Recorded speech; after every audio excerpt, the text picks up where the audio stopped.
Okay, FM. Okay. 101.7.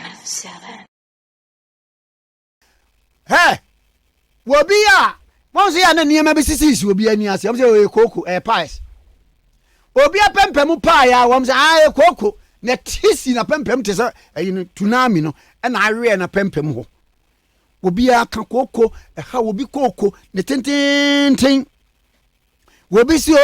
wudi banchia woyɛ dan obenya koko obi se ye ne nam wonya woyɛ dan a obi a wodi banche carbohydrate de koko wo so ye besua ho ade na entite wase krewu nia se wontie bibi se ebi a na bi wo so ebi a na bi so wom so enti na ye ntie wadawruma Dr. Aduboaten endpoint mu particularly doc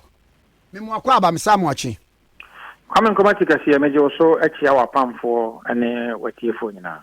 atiefo nyina je so na wo te sei Kwame Nkrumah nakopon ede me nkwa ache me na ho ye pa ami wedi mama mfam free agya ye covid-19 corona yesese wo de aboa no tun ayi egyamu na wontue ya wo so wonyi wa home kakra bɛn na no ye be share observations kakra wo hu ɛfa amanfo bra ye bɔ covid-19 mu yo Kwame medase COVID-19 Kwame Ghana fo nyina ntia se enyam firi yeso ewi asokora so no Kwame yenya vaccination eno nti no ye nyina ye nhye ne so se Kwame ahonidie ai wo muo Kwame ye de beye se de saade ne beye adwuma nose mask ne ye hye ne honkon ba no Kwame ye nyusu saade ne nyina ya momodin ase ye nsa wo no in fact no a meko company bi a Kwame membese me boni din one of a very renowned company pa Kwame ye ka se uko ura such a big company no ani fa be ura ho no a Kwame wo senka omo issue etimi check temperature no Kwame me du ho no me hu se omo ensa wo horo ne de bibi wo ho mo de horo omo nsa ne mo no temperature no udu ho no a obi anu a wo check temperature bia na we wura inside and nti Kwame meka se Ghana fo ITM nyina no wa wo ye adwuma panyi bia no emfa ne tra se COVID-19 no em se afede aba etwem emma enkoi eda so ene yete ebi nye wabusuani bi ana ebi nye wadofo bi nti wonim se ayade na da so ewo ho yanka se enu nti no life should come to a standstill. That is not what we mean. But Kwame the also nyina ehye ho ye di ho ayi ne se ade bia ye betimi di aboye ho ban bia no ade nti take temperature no ene se Kwame so obi nya COVID-19 na se wonya sa yi no a ne temperature no ayade a emma ne temperature no rise pa enu nti na eye mandatory because me kai se me ba OKFM eye Saturday ma ba ho me ntama me ba bia no em se mo de saade no mo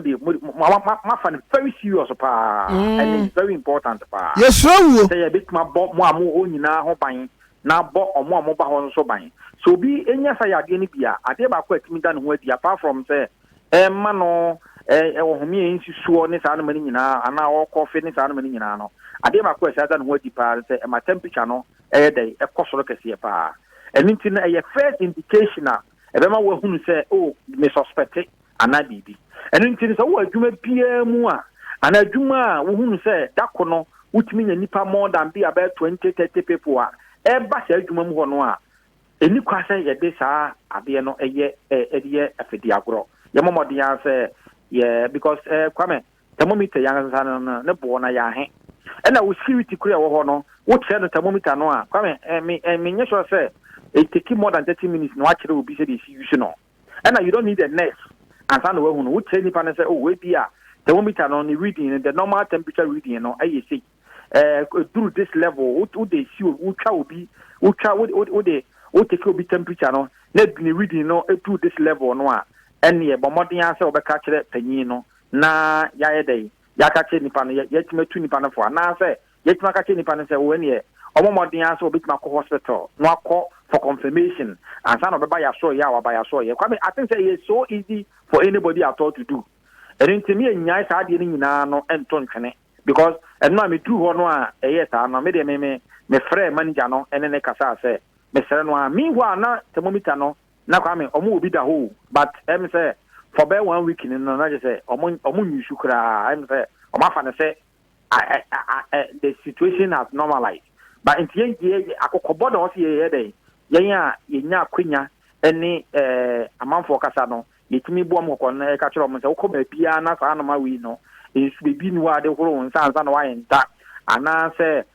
thermometer bia ni wa bomodin an say wetimi ai dey akọ na ne opanyin no wo na kasa no aka kire say enya de a wo se ye dey because one bon ho ban now de wo se o de men ko kan hwe ya kwa me bia na obi aba ho no bia na sa covid-19 bia na bia ye no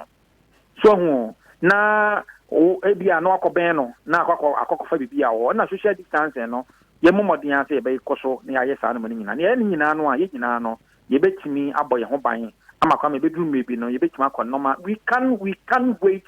to have normal system we can't wait to have our holidays we can't wait to say another bebre or no bebre ho akwa we are missing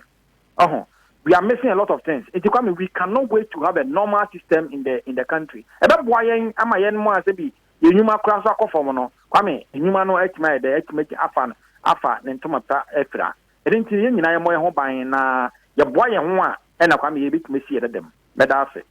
Medase dokwe enne mepese edi ade bi ho nkomo. Eye hemorrhoids anasa piles. Koko ene wo mo to aduro wo ka mu wo be ye eniema be sisi wani ase wo ha koko obi wo kra na wo kan ade a wo hu Africa wo se Afrifa ni na o msi koko wo bi wo wa nani sei wo be posa ne sei ya obo koko adidi nani wo bi wo wa na pempem apa wo ya wo mo to no so koko no eno na atisi na pempem aize tsunami no na adwiri wo nyina ye kasa bibi ye hemorrhoids anase piles dok ye de ba de yare be yo kwame medase before kwa me ba explanation no bebre no na bete obi kra awo okra obi ntime ngoba yesi koko na sisi na awode na no koko sisi obi awode na koko sisi na awode hu nyina ya mu adura koko ni nyina betima tutu kwame the also ati ase nyina no first of all before me call the definition of koko no so no make say koko ensisi obi ani afe koko ensisi obia entimi obia pampamu enye de empa mane yiye koko entimi nsi obi etirimu koko entimi nsi awode ho emane yiye koko eye ana area no ana rectal area pe na koko debio obi o wa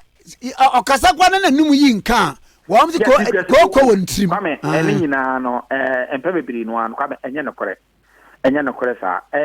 ye wa no ma bi wo ha on se yakama and sabi ebu anan trobi wo a ana be ka se met yaka makwame ane ene ne kore no se ukoso kan entroa over a period of time a kwame etimi babedane enokore entro no a waka na obi an correct no etimi babedane enokore emani pa de seni edinti de meka nyina se yaka se koko ana se hemorrhoid ya kwame na se nyina ne se eno ne ye swollen veins kwame veins ya sabi ya to kwan ho no veins na wo ho no ana se muscles na wo ho no kwame se wo ana area ho no kwame se wo strain na se emoja ebegina mu a ana se sa veins no get swollen na ene beka se di pa de seni no wonya koko edi dokwe dia na sisi nkrofo ani ase tuntuntuntum na nye koko awo eno nye koko ya wonoma bebre wo etimi sisi animu ensa ho honam tua na ho nkorba ni nyina nche se koko na de sisi umu na koko dia eye simply say o veins no anasa o muscles na wo ana area ho no aye sa veins no aye swollen anasa ameme maso ana moja begina muo ene beka so nya wie beka nse koko eti koko no koko only comes at otokwan oto side one pe eye rectal area ono anase babia sebi nipa de sani ncha na efa no e ho ne pe side pe ena koko kwame koko etimi ba eti koko ntimi sisi obi be ma ho e ma ne yeye koko ntimi sisi obi ba ho ma ne yeye koko ntimi sisi awode ho ma ne yeye koko ntimi mo bia ba mpamu mpa ma ne yeye koko ntimi sisi obi tirim e ma okasa nka mfiri tirim ma ne yeye koko no eba eganan anase babia ana area ho ne pe ana say e beka no say rectal area ho no muscles na wo ho na veins na wo ho no and then get it swollen and because any person in when you be because hemorrhoid na jaza metewase a utura no sabi ye ani ayetumi sabi aha e ho ne pe na ba me koko na eba ye ka se koko ana hemorrhoid ya definition of it no ana say experience ana say doctor ni bia no ebe ka kire wo say e ho pe na koko e dey eba okay enti koko do ye ka se obi anya koko ana say ye yi no a koko nsi obi apampam e na nsi obi hwini mu e na nsi obi okwa kaka ye se koko na sisi ne gam asisi ne nsi achi koko mfi ba bia apart from the muscles na veins na ewo ye to kwan na no ewo pe na koko kwame koko no ba nti se get swollen na ene be ka se ni person ni wonya bibia ka se koko ana se hemorrhoid na ayi koko yi ye hunu ye fifiri ye tura no nko a ye wono type ahodo msanse ye so bu ho a otonaduro na abete wo bi wo ho ani koko de atua ne to efiri akokaka so a enti koko ye wono types yo kwame ye wo koko no ye wono ne 4 types ye wo 4 types of koko ye will be because the internal type of cocoa. And none of the empemebiri no ano deep within the rectum. Oto kwina no. And now say sebi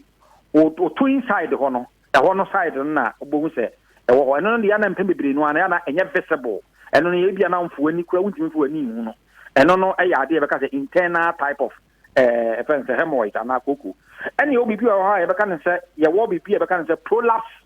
type of cocoa. And no the no say ya na internal one no so bi o no strain bebre e bia wo ja na nan ana say bibi e kan na say bia wo strain bebre no a wo say e sa no a e ma sa internal one no etimi e dey etimi epuba ana obi wo kwa ne cocoa no o be ja na nan na wo say ne de no e bia wo chem kakra bia na cocoa na apie fri ne to eno no sa no eno no eye ene be ka prolapse type of cocoa. Any obi bia because external type and the siwo esi ne to no ne to na no ne to one side one bo se siwo e wo ne rectal area ho nyina ne to kwan no nyina bo se and the siwo prekesen e don't know ya de be kan say and so ho any oba ko bi so be kan say thrombus type of pass and no kwa me no de ne de bo se ana ne de no bo se ana moja ana say blood clot exigene mu. And then you because when you no that type so enti kwame you 4 main types of cocoa wo you will be an internal one and on the internal one no kwa no obu a wu se bibia sisi wo to kwan no but e bia wu ja wo nan a ana se bibia bo se wo ha na wu ja wo nan no na moja dey na moja no ba and na bia obu okwa na bo hu se wo to ni nyina wo ye smooth bibia sisi wo ezu uja ona pa wo de wo be pa se bi obi okwa wo be pa ne to no wo de bia tissue ne be pa ne to no bo se obe wiere na moja ewo ne tissue ni mu eno no ye eno no mpe bire no internal one ne timi ta de ne ba but prolapse one de bo se obi okwa na hwinsi wo na mo wo ja na no bo se na ana wo chemu ana wo ja na nan pa bo se na bibi apie afri ne to ekwan no eno no ya na mpe bire no I think be visible around that time and the external one de on the issue all the time. And then it's tomboy type of cocoa no. Ne the both issue bones and bones and muja ejinemu. And now say the beka say blood clot aye day abasadi him. And we need the type of cocoa ewo ewiase kwame. Na mama wiadi doc eye no cross wo bia wo cocoa. Yes, say wudi banchi bia wudi aburadu ane carbohydrates bia wo koko no kre kwame that statement no enya 100% true obia betimenya koko but enya obia na wo koko obia wodi aduane bia no a contain starch bia na calories bia no betimenya koko eniti kwame akwala mpokura betimenya koko Nemum enye common e wo nkwala mu akwara betwanya bi abe koko akwara wo bi abe 10 years 5 years obetmanya bi but enye common kwara sa enye common kwara sa akwara benya nemum obia betimi anya bi eno nche se obia e wo koko e wo ne widiem bo empebere no ano ya na mete sa de no bo se obi ha obi kasa bo se obi a won shere nim mu ayi anase only experience in that area no o kasa wo si koko de obi e wo bia ho e koko wo obi a obi kwa me nya sanete obi a betime nya koko na mmomu no entese obi a wo koko. That is the other way around. And I'm sorry statement na me pese me dey me put in that there no. And then obi a betime nya koko na no entese obi a wo koko e wo no ho. Okay, mama wi ade we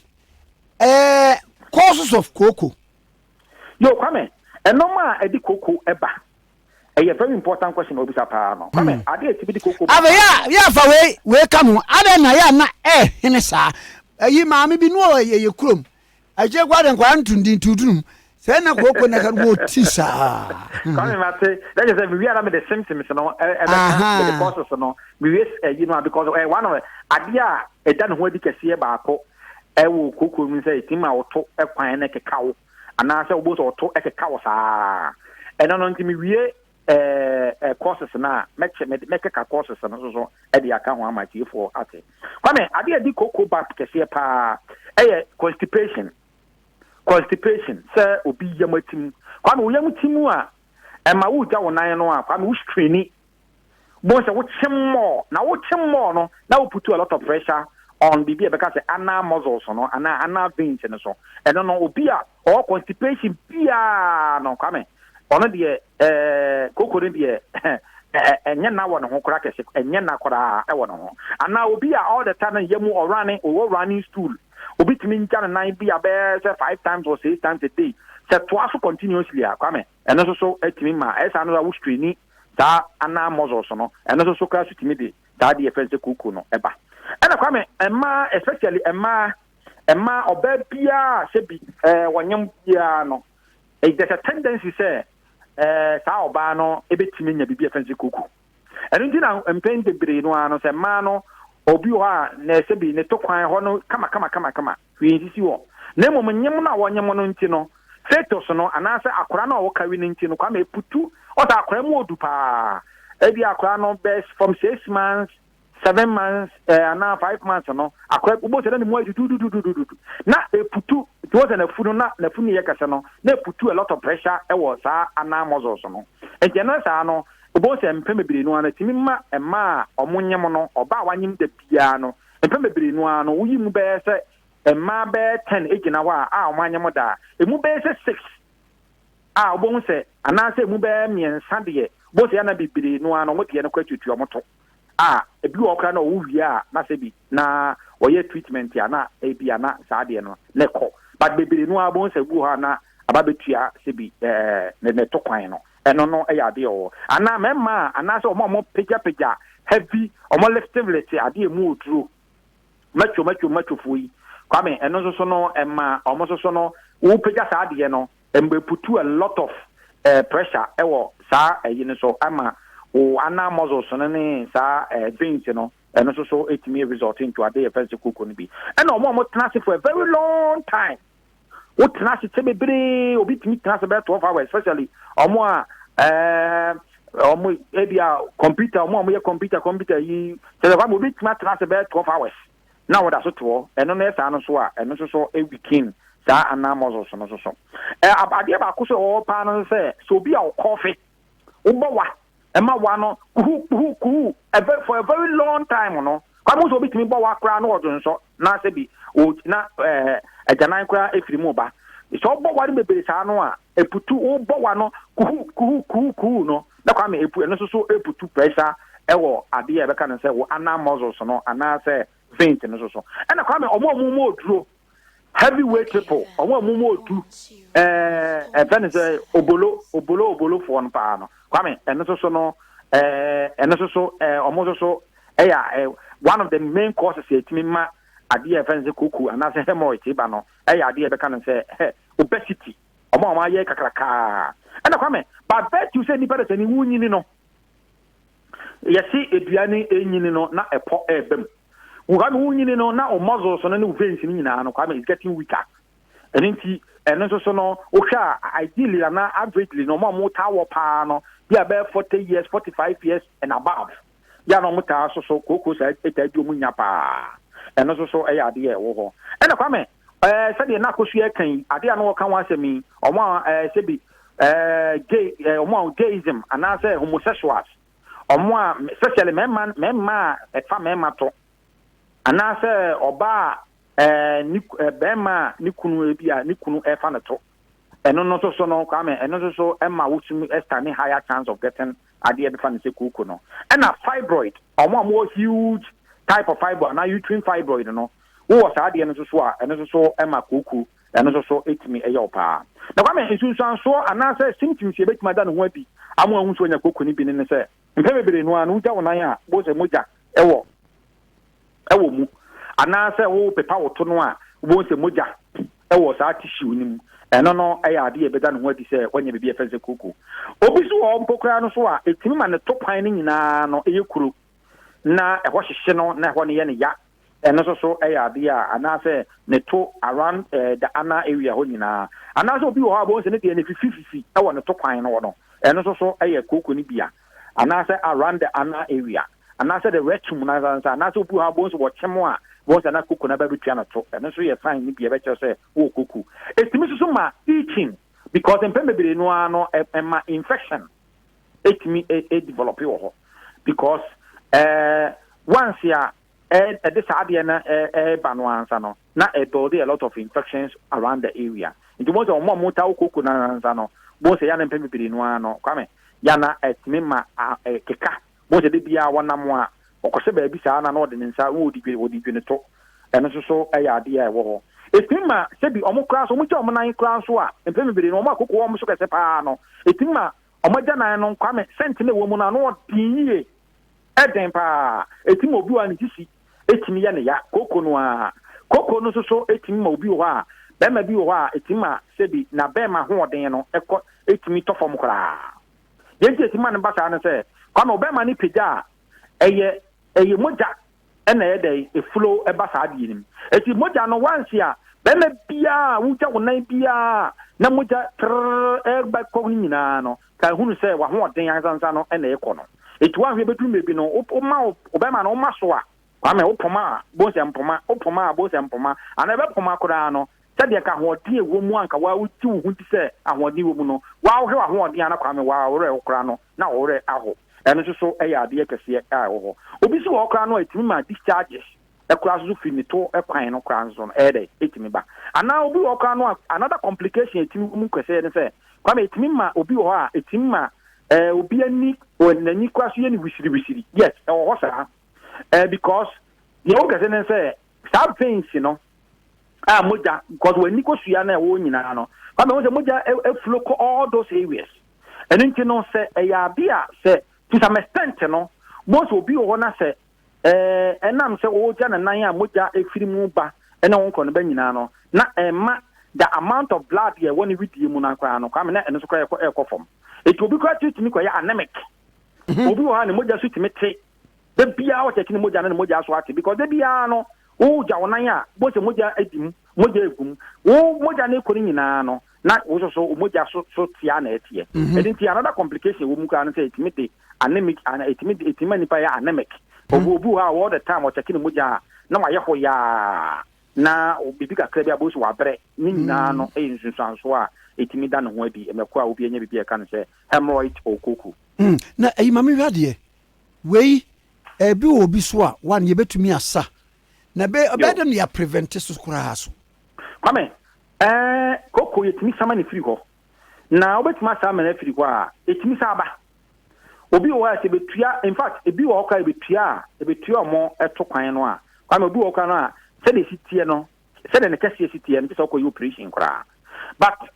so the ba end point to be part clinic ya omo amode de moja enam mu no kura de kwame yetimi tu ase ma ne firi ho and there with medication operation bi anim but omo de ne mpemebere no afififi omo to kwan kese no ene na mpemebere no an obetimi ama na dru obetimi reduce but entimi mfiri wo kura just obi wo kura just akwa operation nti ebi wo kura etimi surgery etimi yi sa akoko no ede etimi firi wo kura na de ebetimi ya ye betimi boye ho ban afiri koko ho no nse ye bedi annuane e contain more fiber legumes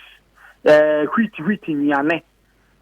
sa na mani nyina no that nnuane antete wo mu wheat ni oat ni sa na mani nyina no ya de etimi bo enipa ho ban efiri yade efe ne se koko ho ena kwa me ade ye be bomodin ase ye be no musuo so more ensuo anase fluid either say ensuo anase anka mu nsuo anase kube mu nsuo ye be no more all the time ni be no more eno no yade e boy ho ban pa ena se bi agianan kan yen akwa me ni kwa se obi wa agianan kan no wo de ahye no ho wo de hye wo saa no a ema mpemebiri no an obi wa na constipation aba no so no ono na makasa constipation aba no ho ne so agianan kan wo no an no also utimi de etimi kuka na also nipa de sani no so no obo modern tin enkwara ye training kwara no a ye kyera mo time say akwara we say bi at this time ya no ye me na koja na anopa bia no osole ye no first thing would makusi sebi water closet so ya bia the wood training no ye fan toilet training it is come say when training ho na when uja wona any time bia obi wa aka no so no da hye no no de ye na dwuma no empebere no ano e ma konya bibia fence constipation no so ema koko so etimi ba wo ho and exercise ya bomodin ni exercise no so a etimi yenya free bowels and so e ya de wo strengthen your veins no no your muscles na wo ya ana ewia ho nyina no so no e boy ho ban against ade fence koko ho and kwa me entrance bebere no so no yen hwe ne se sedentary lifestyle no ye bomodin ase no so ye betwe ye ho afiri ho kwa me we mu ye normal ya ebetimi aboye ho ban against adiyade even say hemorrhoids anase koko you know so unya ko wu obi a constipation wo so a the also utimi hunu ni say constipation na wo so no that another the long term effect na ebetimi di koko abrew the constipation wo so no you have to find a way of getting rid of it obi wa de bia na nyemu hwie bomodin ya so betimi getting rid of it when you rid of it no akwame the complications bia na say ebetimi di ade efe say koko aba hyew ama na timi di unya kase pa koko nti kwame obi ya wale ekura no ayebasa because be ma no poma empoma be ma na hoden no ekofom obi okura so a e ma osisi e ma omoja ni tu nya bo so osisi nyina ye wo ya nti bo so wo de boss a na ho asane e ne be kan say premature ejaculation no mere mu ni ebetimi di premature ejaculation won kobo akoyie because kwame obi say COVID-19 aba enso so no ni kwa say o se fie so eyede fie so etimi eyede nti kwame we mu ni normal ekofa ade a anase we ni education about koko anase hemorrhoids no say medema Ghana man nyina na dog obi asend me abiza musa na infantwa to won se bi o wa koko nse ye ohene na agina ni famu a wodi se yoy ne wo chia to se enye wo yesi enye anu no o be dey wodi ko ohene a se koko the effect ni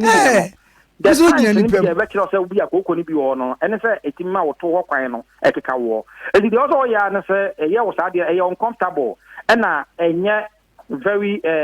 na COVID-19 aba ye nyina ati ase se ahonidie very important no kwame enya advisable se dwuma mu panyin ana se obi a se bi oni nipa wonya panyin kura no a na woni obi kasa na se bi wonsa ehye otokwan kwame fere na enya ade so a ekere tado kwame fere na enya ade kwa wakura na wo ye sa ade no kura no kwame enya ade ekoyie enti no ono an se obetime atu anamo akọ ayasabia na a doctor for etimi ahwe edi ama wo kwame yo doc ye ne ye wie kra ni kwa pa se ye no kra no na me de meka ne se enra nyankopon adawroma se omo awo se kwame meka se bebere no bi mu ne namo a omo so omo tonton nuru ewo endpoint din mu ne ho nko ne ba kwame enra yetimi chi bi mo a ne bacho na police station se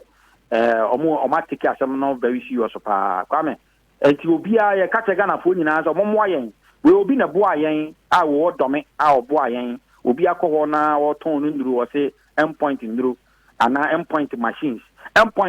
ni nyina wo ya so ye yenton bibia wo ba bia ya wo Spintex Rochelle signboard enti no ye hospital and ye ton ye bibia ha wo enti wo ba kwa na se bibi na se nyame fasa ma bibi krasi a wo hu se ba bi ha na wo do beko owo from a obi obede na wo fie bedo ntono mama wo no nko ne ba no wo hwe nipa na wo hu ni biem edo na wo tan ma okra no so kra no wonni ma dukro na wo tan ma wo because empe mebere no ano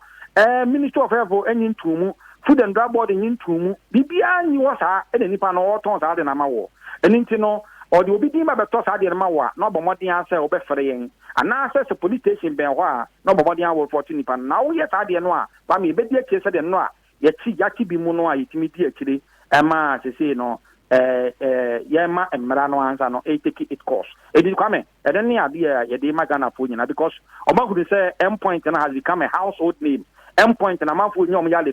firi hɔ ɛdi nti no obiara n'agye obiara kɔtɔn obiara kɔfa aduro bi a China no obiara na ɔde nenam fie mu sɛ M-Point foɔ anaa machine bi a wɔhyɛ M-Point foɔ machine ɛso so no yɛnkɔ obiara fie yɛ hospital ɛne yɛwɔ ɛne yɛ sɛ amanfoɔ yɛ adeɛ kwame yɛgu so ɛyɛ free screening ɛde ama mmarima a obi wɔ ha ɔdwonsa na bɛrima mu yɛ ne ya na mu hyehyɛ no ɔdwonsa na mu apae mmienu na nsuo fitaa firi mu ba na mogya firi mu ba na yɛase yɛ ne ya na ɔdwonsa ntɛntɛntɛntɛm woba a wo scan no yɛ free M-Point card ɛyɛ 40 Ghana cedis na wɔ lab no yɛ 1.5 yɛwie a deɛ yɛbɛhu no yɛde wato no so watua no kakra obi so wɔ hɔ a ɔbaa bi wɔ hɔ a wɔne ne kunu hyia na nsuo no nyinaa asa n'akyi na bosome mmiɛnsa wonya ne menses ɛde mu tum na yɛase we no wowɔ saa deɛ menstrual problem na menstrual disorder biara no a yɛgu so ɛyɛ free scanning ɛde ama mmaa no nyinaa woba wo scan no deɛ meka no sɛ scan no ɛyɛ free wo lab no yɛ 1.5 wo card yɛ 40 cedis enti awie a kwame deɛ yɛbɛhunu no ne yɛde wato no so na watua no kakra yɛdim sɛ system no mu ayɛ den ɛno nso so nti no yɛyɛ biribi a ɛbɛtumi ayɛ dɛ ɛbɛtumi aboa Ghana man no kwame yɛbɛda ase nti obi a yɛka kyerɛ obiara no sɛ wopɛ M-Point a ɛnyɛ yɛnkɔ obiara fie obi a bɛbɛ biara no kwame me yɛnkyɛ no anaa kwame ɔdaworo ma ɔde number no to dwa na wona korɔ wafa number no obi a bɛbɛ fie biara no na ɔbɔ mmɔden ama yɛ ayi asutire na mmom M-Point no yɛwɔ Spintex Road Shell signboard ɛhɔ na yɛwɔ bɛda ase ne yɛbɛkyia Ghanafoɔ nyinaa sɛ da wase okay 101.7 misuni afei deɛ wahunu kooko sɛdeɛ ɛsiteɛ na so de ato kodo obiara ka sɛ ne kooko asisi n'ani ase na adidi n'ani a na wakyerɛ ne sɛ ɛnyɛ saa ne teɛ enipa sabi ne toa no ɛna ɛyɛ dɔkoro nso so yɛ na wo pɛ no ɛna ne di nkɔmɔ afa ɔyɛ de bi ahwa na wafrɛ 0244 867068 0244 867068 Okay, FM 101.7.